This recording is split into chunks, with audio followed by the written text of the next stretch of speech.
So if you were to go back to, say, 1985, 2000, 2024, do you think that there has been a resurgence or more of an understanding of what you're talking about, kind of taking root within the LCMS and maybe within pastors who've been going through, the seminary? In other words, has there been good progress, do you think, in the last 20 to 40 years?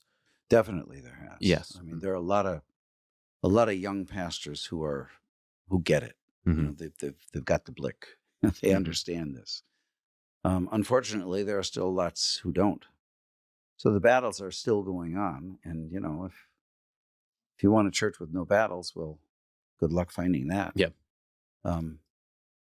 If you have a patient who's got a high fever and he's, struggling in many ways, at least he's alive. Mm-hmm. But case in point, to answer your question, is the convention that happened in Milwaukee.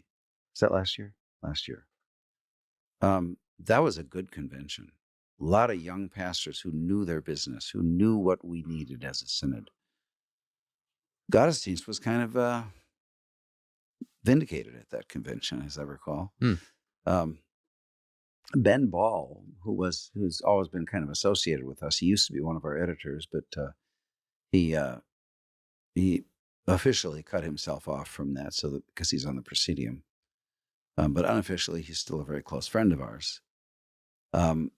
The scuttlebutt before leading up to the convention was that Ben Ball needed to be replaced on the Presidium because he was associated with Gottesdienst. Really? Yeah. And this was, Charlie Mueller and the leftists were trying to tar him with the Gottesdienst brush.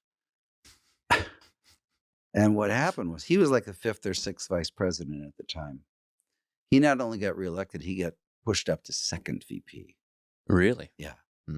And the guys who elected him knew what they were doing, because we had a gathering at an Irish pub during the convention week, and that place was packed with a lot of good allies. So, I don't know why Gottesdienst gets a lot of flack. Well, I guess I do. If you hit your target, you're gonna get a response. So, I'm okay with that. Mm-hmm.